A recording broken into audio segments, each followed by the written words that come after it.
Так, друзья, всем привет. У нас с вами сессия вопрос-ответ, на которой я отвечаю на вопросы, накопившиеся за определенное время. Так, для тех, кто впервые, напоминаю, какой у нас формат.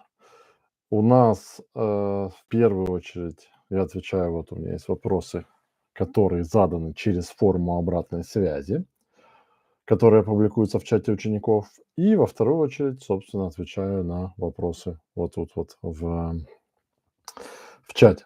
Я надеюсь, вы меня слышите, видите. Поставьте хоть какой-то сигнал, там плюсик, минусик, чтобы я понимал, что все окей.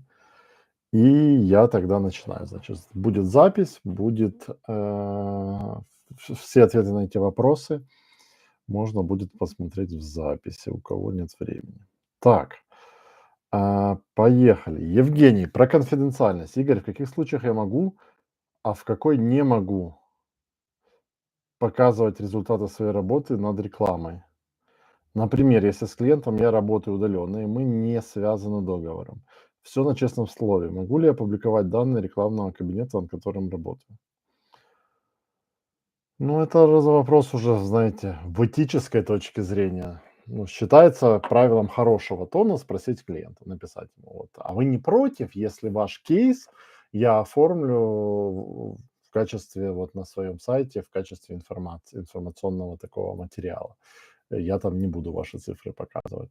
Если ему это окей, то почему нет? Но как бы ну, смотрите, как бы де юре, да, юридически, если у вас нет договора, то нет никакого сотрудничества и как бы публикуйте, что там хотите. Ну, по-хорошему, просто спросить. Если говорить о правильном подходе, то все равно нужен какой-то минимальный хотя бы договор, знаете, хотя бы понятийный, там, на одну страничку, мол, я обязуюсь то, вы обязуетесь то, я имею право на то, вы имеете право на то, ну, чтобы хоть как-то зафиксировать. И еще совет от меня, как американцы поднимают чек при работе. Значит, что они делают? Когда американское агентство заключает договор на работу, там в договоре написано, что агентство имеет право публиковать любые материалы, любые кейсы, любые результаты клиента. А если клиент говорит, а я не хочу, чтобы вы публиковали мои результаты, тогда агентство говорит, не проблема, тогда вам нужно доплатить 10% или 15% от стоимости услуг за NDA, за типа за скрытие данных. Вот. Это вам как идея на будущее. То есть по умолчанию вы говорите, мы делимся всем, что нечувствительно, ну, без денег, без цифр.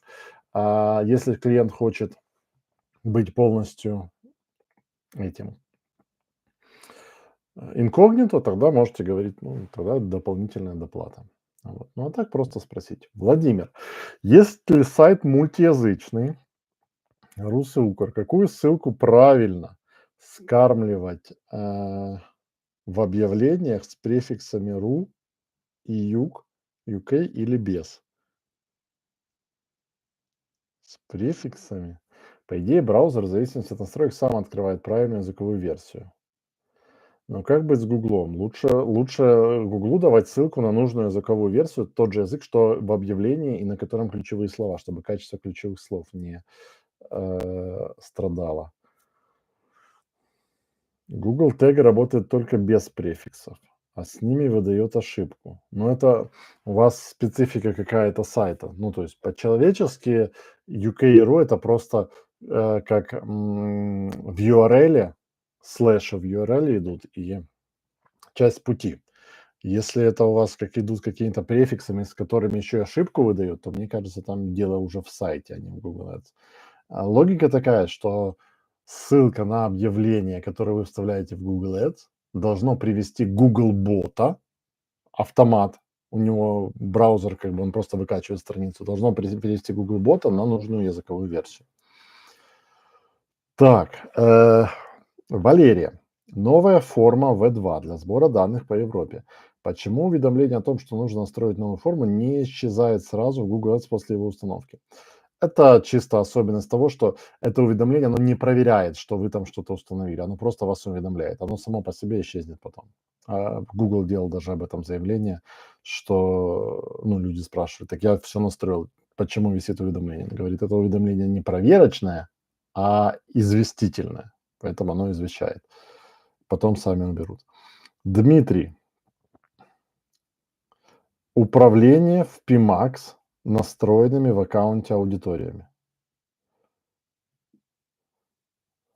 А где вопрос? Или не дописали, или я что-то не понимаю. Просто написано управление в PMax настроенными в аккаунте аудиториями. Управление в PMax настроенными аккаунтами в аудитории.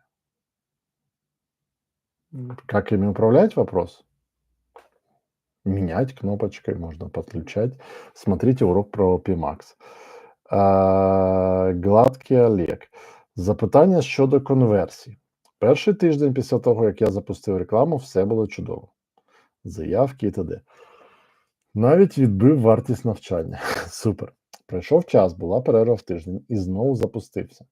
Але результат вже гірше по якості, і аналіз проводив, і мінус слова. Але, на жаль, якість заявок набагато гірше. Це може чи бути пов'язано з сезонністю, тобто Пасха і т.д. Ну, звісно, може. Ну, якщо бізнес прив'язаний до, якщо в бізнесі характерна сезонність, тобто люди там на свята, ну, є бізнес, для яких не характерно там зовсім сезонність, там їжа, супермаркети, там люди ще більше не сезон. Якщо у вас логічно, що в вашому бізнесі люди на Пасху, на Новий рік менше купляють, ну то це прям мега логічно. Так, ага, друге далі питання. Давайте на перше відповімо. По-перше, будь-яка зупинка реклами негативно впливає на подальшу на час, необхідний Гуглу, щоб знову навчитися. Краще не зупиняти. По-друге, от ми якраз сьогодні на майстер-майнді з іншими учнями Сергій розповідав, він прямо це у нього декілька бізнесів, декілька сайтів це помітив. Він каже, що прямо перший тиждень запуску все ідеально, супер ліди, і з кожним наступним тижнем все гірше ліди. Це я цю штуку давно знаю. Це спосіб Гугла, як він вимагає більше грошей у рекламодавця. Він це буде робити, поки не побачить, що ви не зможете платити, і потім повернеться до нормальної ціни.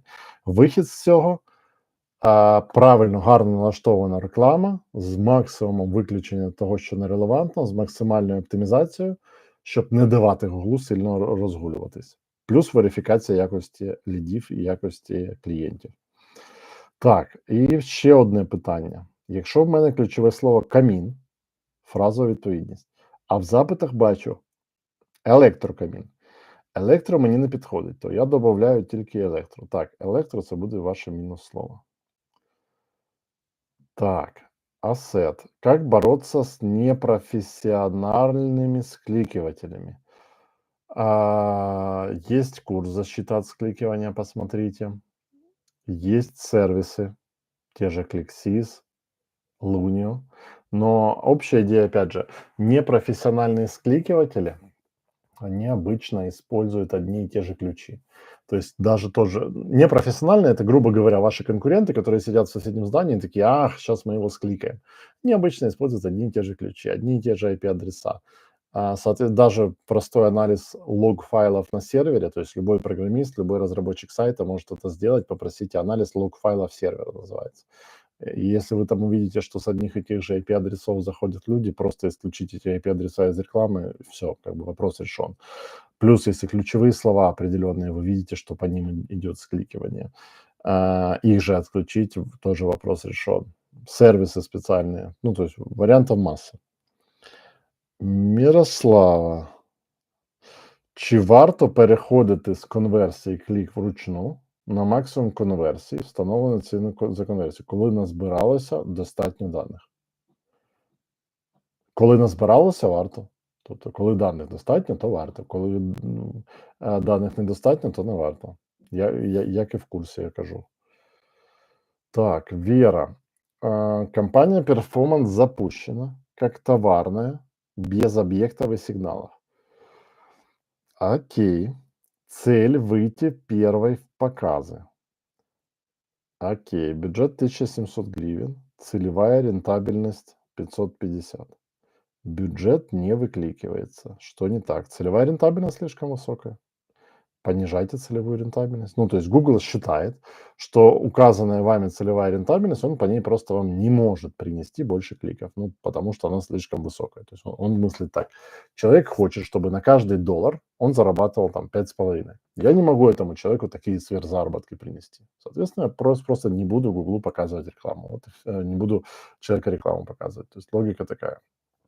Поэтому понижать целевую рентабельность. Если вы вот так уже на границе, вам невыгодна будет реклама, тогда смотреть глубже в бизнес, в конверсию посадочной, в допродажи. То есть логика какая? Если другие бизнесы этот же товар рекламируют в товарной рекламе, то они готовы платить эту цену. А если вы не готовы, то есть, ну, моя вот логика как предпринимателя, если конкуренты показывают свою рекламу, а у меня она на грани окупаемости, то или я что-то где-то неправильно настроил, или маржинальность моего бизнеса ниже, чем у них. То есть, возможно, у них средний чек выше за счет того, что они допродают что-то. Они к этому товару говорят, там, не знаю, продают телефон, говорят, а вот еще тебе чехольчик, шнурочек, пленочка, стекло, программы установим. И за счет этого на продаже того же телефона у них там маржинальность выше. Возможно. Вот. Но логика такая. Так, Людмила. Здравствуйте, хочу добавить еще одного человека в кабинет Google рекламы, клиента. Окей, как я понимаю, для этого нужно, чтобы у этого человека тоже был управляющий аккаунт. Нет, не обязательно. Или каким способом можно его подключить? Идете в инструменты и настройки, доступ, добавить доступ, вводите email клиента, клиент регистрируется. И будет ли это отображаться в кабинете у клиента? Да, будет. То есть, ну, клиенту не обязательно управляющий менеджерский MCC аккаунт. Он обычный аккаунт Гугла. Инструменты настройки, доступ, дать доступ, даете доступ. Без проблем вообще это делается. Так, Владимир. У меня на странице вместо контактной формы для связи предусмотрена кнопка WhatsApp. Google не видит нажатие этой кнопки и переход в WhatsApp как конверсию. Как технически реализовать сообщение от клиента через WhatsApp в конверсию? Боюсь, именно вот сообщение значит, давайте так, на 2 разделим. Если у вас, вот этот WhatsApp присоединен через, например, ManyChat, это сервис чат-ботов, которые позволяют в том числе там и WhatsApp, и Telegram, в таком случае можно. Если у вас просто нажимает и уходит в WhatsApp, открывается окно WhatsApp, то невозможно никак факт сообщение. Потому что человек написал сообщение, никак невозможно отследить. Возможно отследить клик по кнопке WhatsApp. Сразу такое, ремарка, учтите, что если человек просто от фонаря будет кликать, это будет считаться конверсией, то есть, чтобы вы понимали. Как это настраивается? Это настраивается через Google Tag Manager. Вы создаете триггер. В этом триггере выбираете клик по элементу. Как-то этот элемент идентифицируете в зависимости от настроек сайта. Можно идентифицировать там по ID, по классу кнопки, по тексту кнопки, по URL кнопки, по элементу кнопки, как-то его идентифицировать. И к этому триггеру привязываете тег конверсия Google Ads. Если не знаете, как создать триггер, не знаете, как привязать его к кнопке, любой программист это там за 10, не знаю, 20 баксов сделает. Это элементарное на 3 минуты дело. Так. Эльдар, как лучше всего найти первых клиентов на рекламу? И как искать клиентов на рынке Европы и Северной Америки? Когда стоит создать собственный сайт для целой рекламы собственных услуг? Давайте с конца начну. Когда собственный сайт? Мое чисто мнение, что минимальный сайт-визитку, где просто будет написано, кто вы, с какими бизнесами вы работаете и какой у вас опыт, какая у вас вообще квалификация, можно создать сразу на любом конструкторе, там на Виксе том же, сколько там, $5 в месяц стоит, за вечер создается.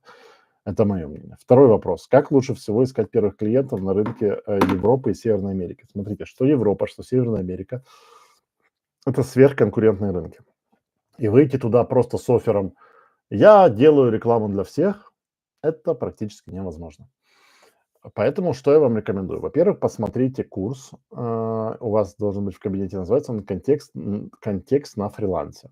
У меня есть курс "Контекст на фрилансе". Я там рассказываю, как начать, на фрилансе искать себе клиентов. Логика общая такая: вы выбираете какое-то очень узкое очень узкую специализацию или по сфере бизнеса. Например, вот пример недавно я видел, в США агентство, которое делает рекламу только для компаний, в сфере медицинского каннабиса. Вот только для них. Они прямо вот только для них. Есть там фрилансеры, которые делают рекламу, вот у нас на курсе был, только для для промышленных предприятий, только для заводов. А, по сфере, либо можно по какому-то там региону, например, реклама для локального бизнеса Пенсильвании, реклама для локального бизнеса Бельгии. То есть вот что-то такое. То есть без вот этой узкой специализации дико сложно, как бы все для всех, дико сложно выйти на этот рынок. Поэтому мой совет: взять, посмотреть в свой же прошлый опыт. Где у вас, экспертиза, какой бизнес вы хорошо понимаете. Например, вы там рыбак заядлый, вы понимаете хорошо вот бизнес там, хобби, да, рыболовли там всякие и так далее. А, вот я бы тогда делал следующее: я бы делал ресерч, что в этом бизнесе сейчас, как они заказывают рекламу, какую рекламу они используют, какие у них проблемы. Потом бы создавал, оффер, что я помогаю именно вот таким вот типам бизнесов, там хобби, товары для рыболовли, товары для хобби. Делаю это вот такими методами. И дальше прямо через LinkedIn или еще как-то связывался с владельцами сайтов, с владельцами таких бизнесов. Но начать всегда с специализации, где еще нету конкуренции. Есть такие, я уверен, можно найти. Как найти? Заглянуть в свой опыт, в чем я реально разбираюсь. Ну, то есть, например, просто к примеру, если я полный ноль в, там, не знаю, в каком-нибудь специфическом маркетинге там, для медицинского каннабиса. Я ничего не понимаю в этом. Там какие-то специальные разрешения нужны. То, соответственно, лезть мне туда, в ту нишу, создавая агентство или фрилансера, вообще нет никакого смысла. А если я хорошо разбираюсь там в SaaS, в рекламе для software as a service, для рекламы медицинских, некоторого маркетинга, для интернет-магазинов, там, для инфобизнеса, вот туда и смотреть в первую очередь. Так, Дмитро, какую стратегию вы использовали бы в рекламе YouTube? Я продаю товары массового спроса. Товарка китайская. Для одного товара я делаю до 10 видеокреативов. В одной компании использую минимум 3 видео. Горизонтальное, вертикальное, квадратное. Ну, видео одно и то же. Просто делаю в 3 форматах. Как лучше? 1. Создать одну компанию, здесь 10 групп объявлений. 2. Создать 10 компаний. Да, вот в вашем случае я бы рекомендовал, как вы дальше пишете. По, опыту я заметил, что группа объявлений сложно регулировать, бюджет ставится на компанию, при создании 10 компаний смущает. Ничего, смотрите, вы создаете 10 компаний, в каждой по одной группе объявлений, в каждой по одному уникальному объявлению в 3 форматах. И на уровне компании вы ограничиваете число impressions и views, просмотров и показов, например, до 1 в месяц. И тогда они не конкурируют между собой. То есть этому человеку показалось видео из этой компании, не среагировал, из другой компании не среагировал, из третьей среагировал. И так на одного человека будет только 1 раз его задалбывать видео. Так,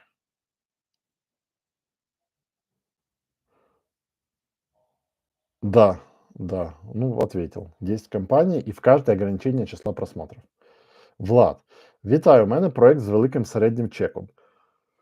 Товарний бізнес. Рекламні кампанії, в основному Shopping Max та пошук. 15-20 конверсій було б чудово для окупності реклами. Яку стратегію призначення ставок ви б порадили в такому випадку? 15-20 конверсій на день, на місяць чи на рік? Якщо на місяць, ну, то це малувато для. Якщо на день, ну, то цільова ціна за конверсію. Якщо на місяць, то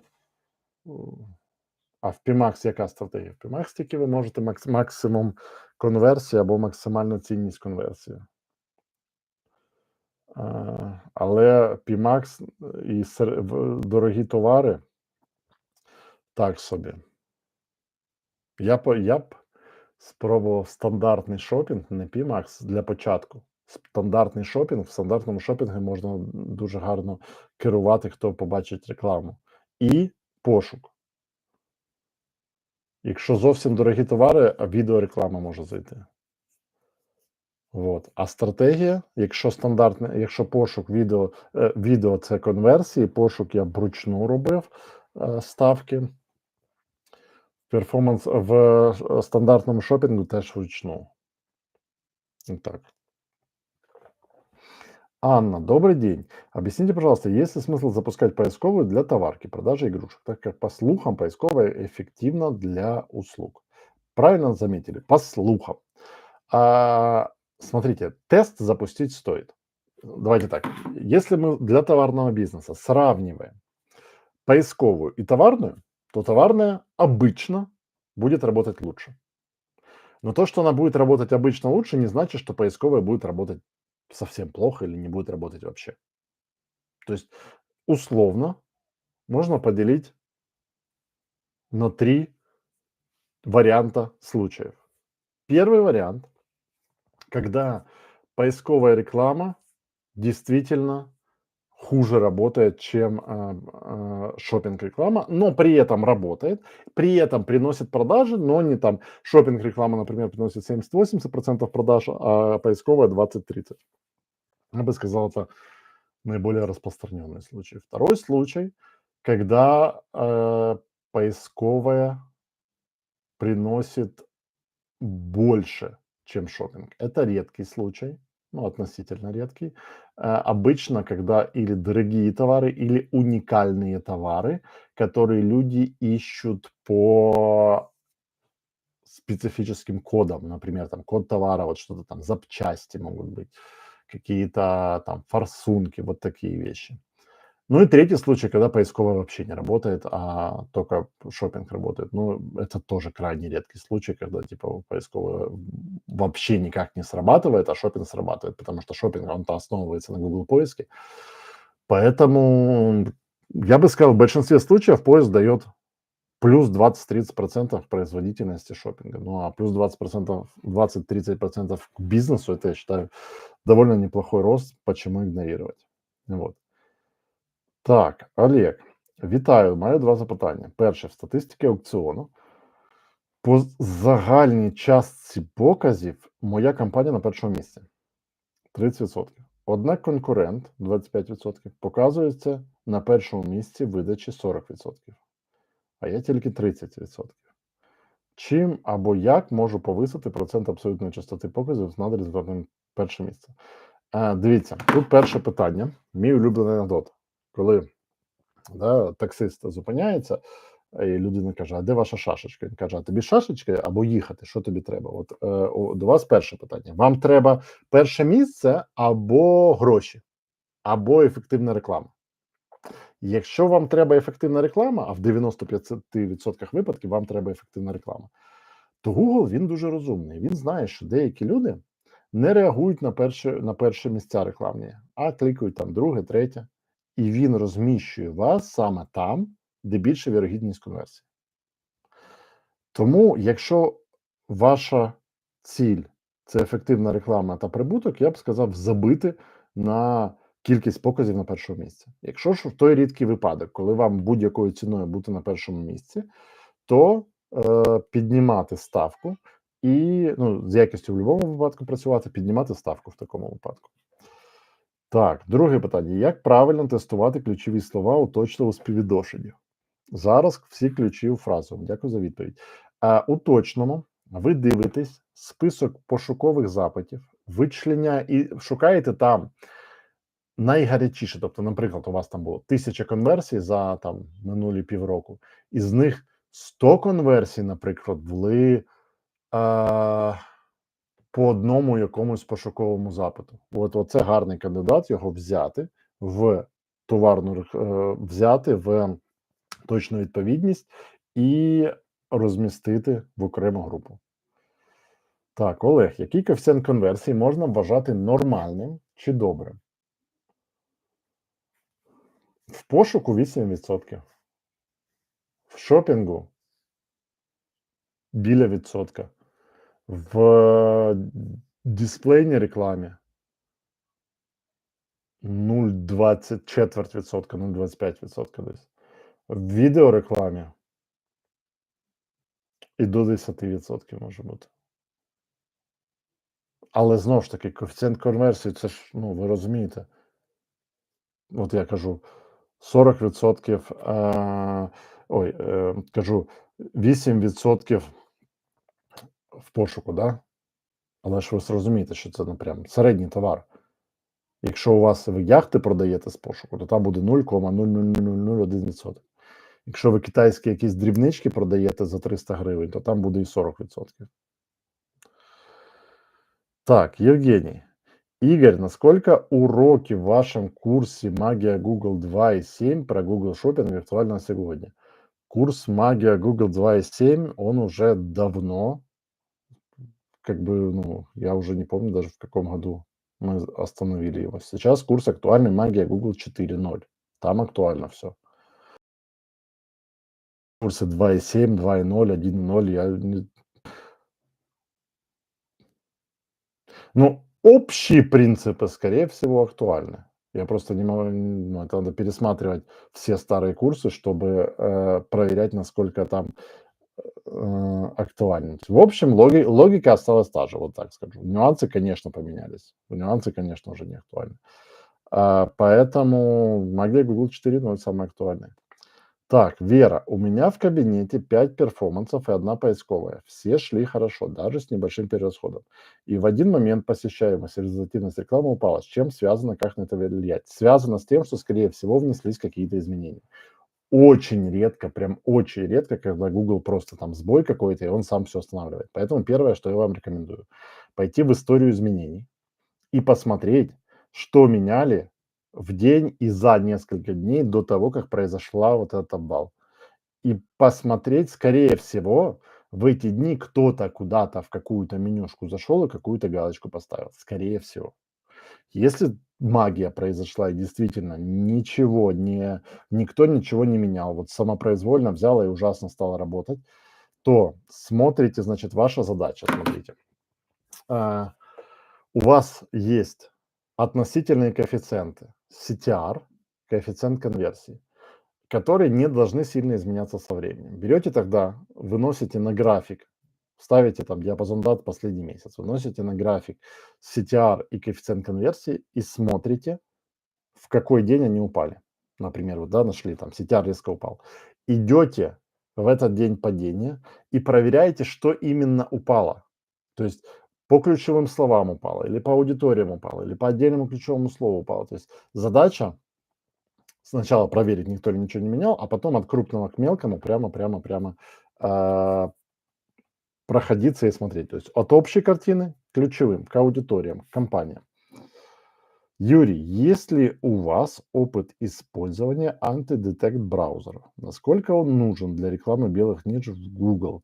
Вообще не нужен. Для рекламы белых ниш в Google Ads никакой антидетект браузер в принципе не нужен. Кто не знает, что такое антидетект браузер?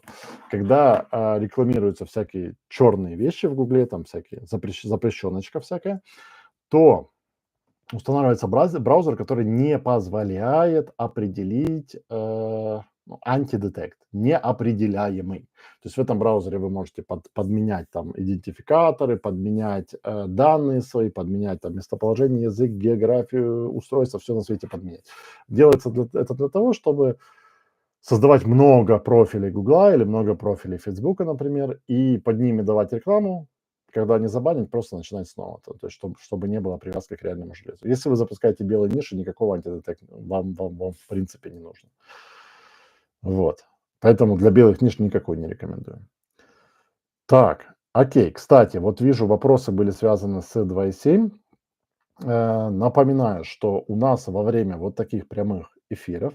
Действуют специальные условия сегодня еще день следующий на курс, самые свежие, самые актуальные курсы «Магия Google 4.0» и Google Analytics для бизнеса.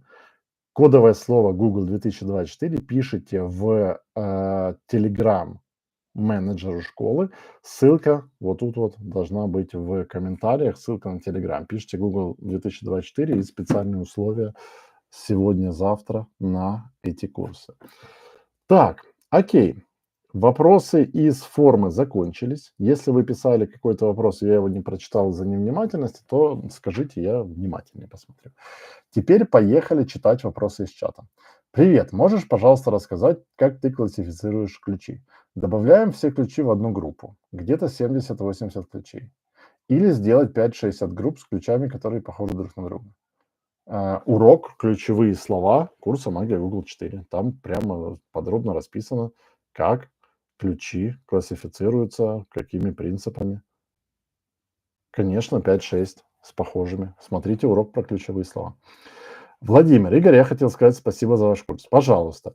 До курса у меня был аккаунт-менеджер за 15% от бюджета. Тратили 6К плюс 1К зарплата.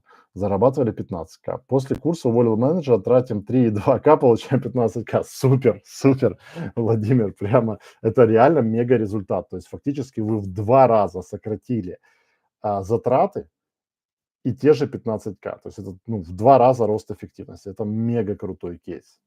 Класс.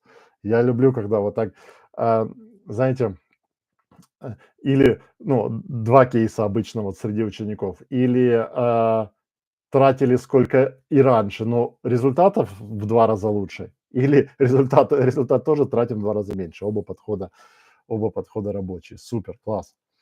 Олексій, чи є можливість призначити різну цінність конверсії для різних рекламних кампаній?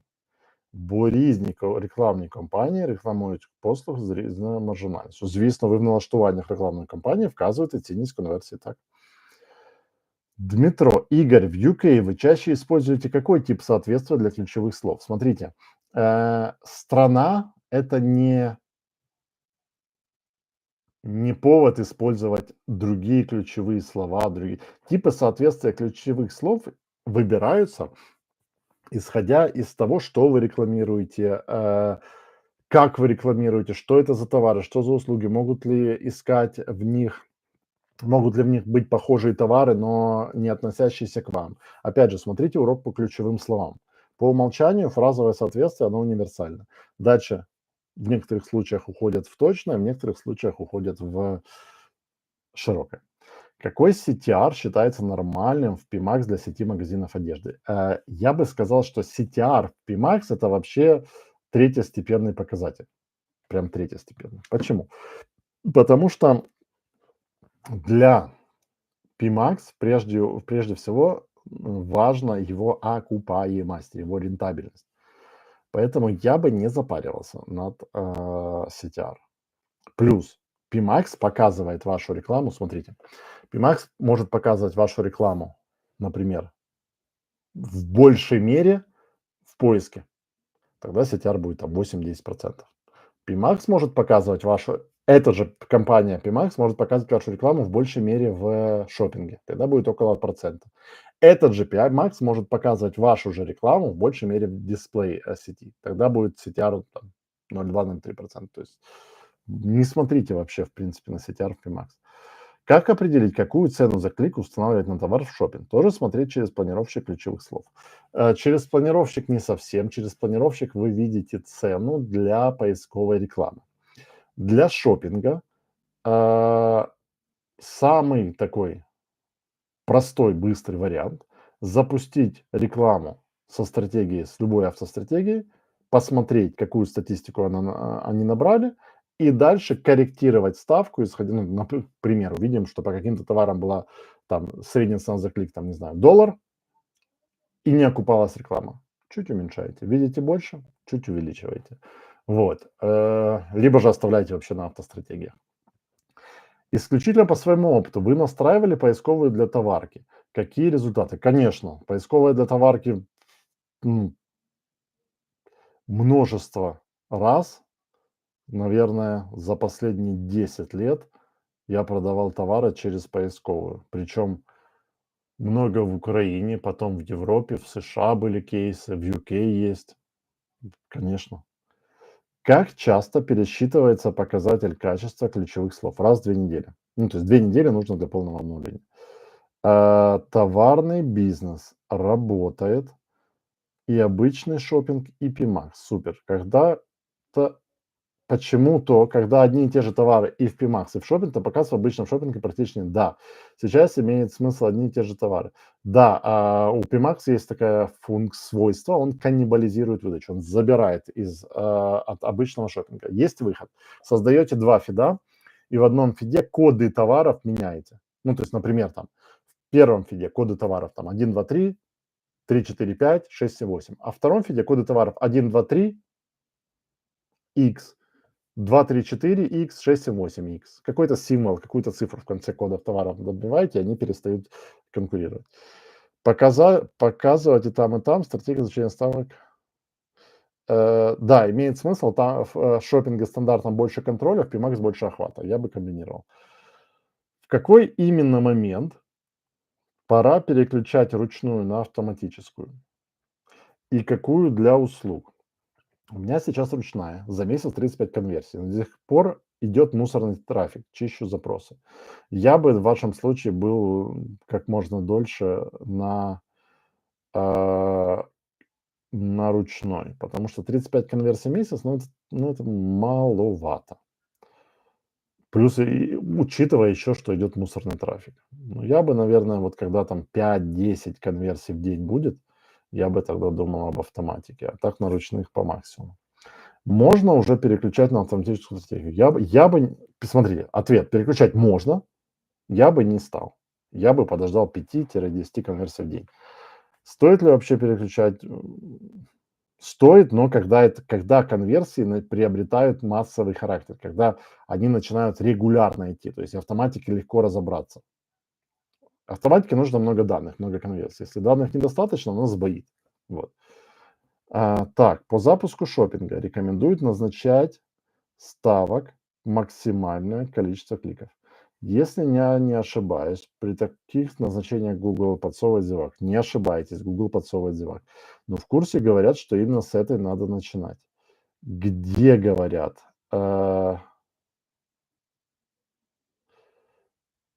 Опять же, вопрос, для чего говорят, для чего начинать? Я не понял ваш вопрос. В курсе говорят, что именно с этой. Если запустить с толкача на первые пару дней или там на первые пару часов, ну, можно запустить.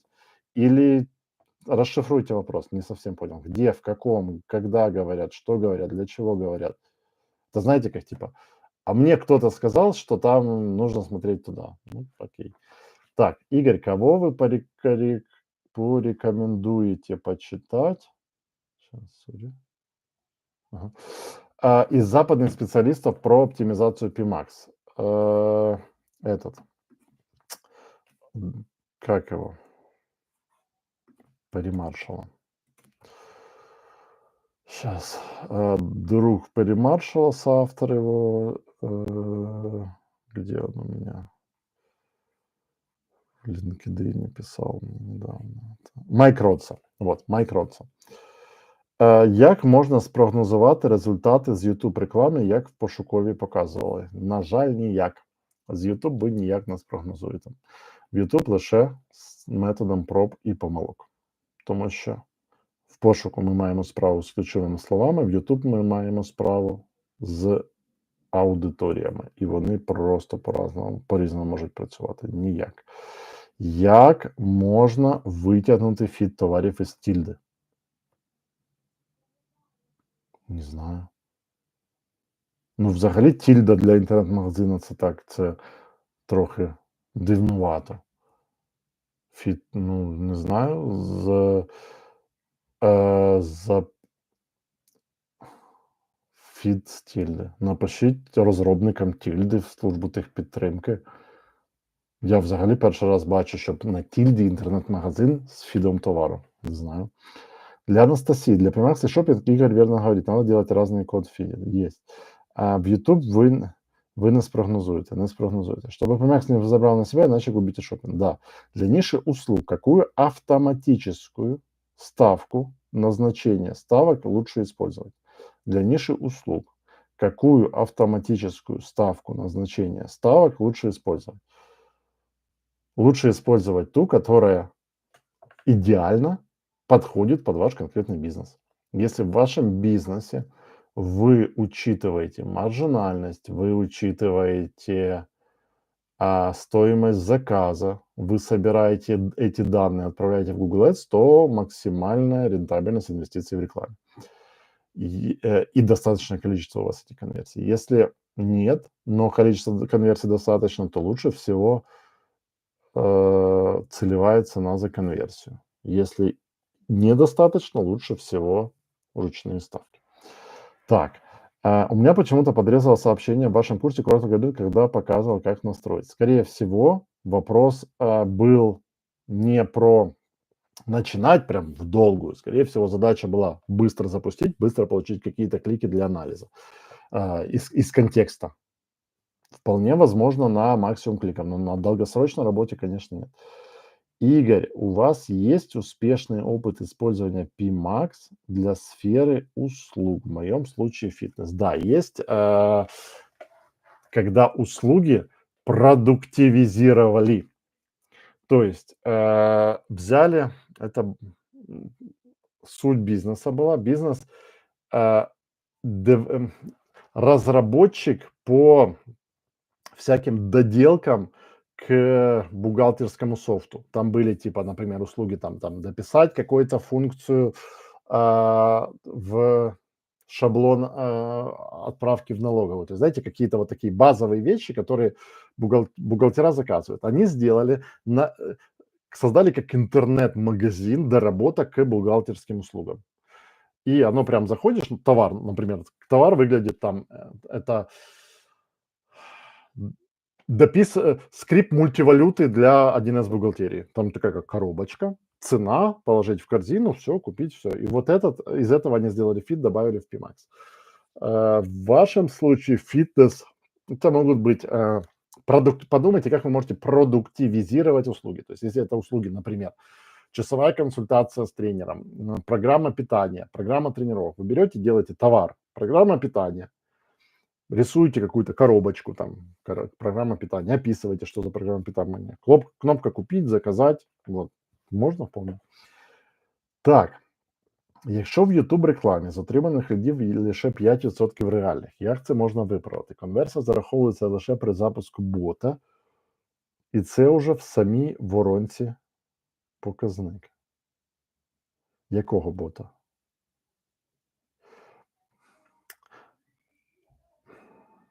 Конверсія зараховується лише при запуску бота. Хто такий бот, що його запускає?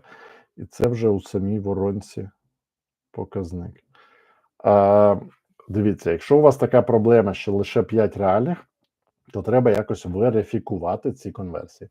Тобто треба відправляти конверсію після того, як її або людина, або якась автоматика верифікувала. Тобто це це індивідуально під кейс розробляється, або це прогери, які інтегрують з CRM, і людині, наприклад, дзвонять і після цього відправляється. Тобто треба крок верифікації. Конверсія прийшла, її треба верифікувати. Так. Вот так. Так, Дмитро, це Дмитро у Мар'яни питає. Добре. Добре. Так.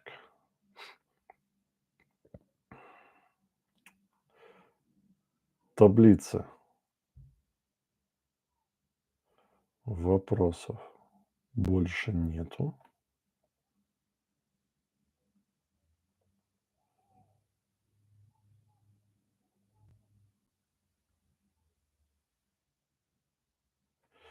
Так, давайте, друзья, если есть какие-то еще вопросы, вот тут вот их задавайте, если нет, то будем завершать. Так, Олег, як правильно вибирати місце положення? Бізнес націлений на туристів, які приїжджають в конкретне місце. То я б тоді робив, дивіться, якщо бізнес націлений на туристів, які вже приїхали в певне місце, то на це місто. Якщо, націлений на тих, давайте приклад. Бізнес націлений на людей, які прилітають не знаю, у Париж. Перше, аналізуйте, звідки вони прилітають у Париж. Наприклад, з Англії, наприклад, з Германії та, наприклад, з Італії. Далі берете таргетинг на Англію, Германію, Італію, і в ключових словах вказуєте там, я не знаю, екскурсії Париж, готель Париж, тобто в ключових словах, щоб було Paris. І таким чином таргетуєте. Так, Игорь, напишите имя, вы посоветовали Poppy Max. Un момент.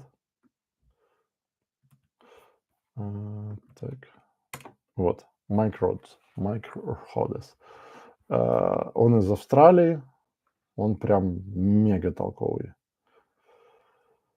Так. То есть максимум конверсии не стоит использовать? Стоит, если вы готовы к ситуации, что Google вам в один момент даст одну конверсию за дико дорого и скажет, ну это максимум. Так, в настройках компанії потрібно обирати конкретне місце із параметрів присутності або WhatsApp. Я би цілив на країни, з яких приїжджають люди. Так, окей. Все, вопросов больше нет. Друзья, рад был с вами выйти на связь. На этом все. Увидимся на следующей серии «Вопрос-ответ».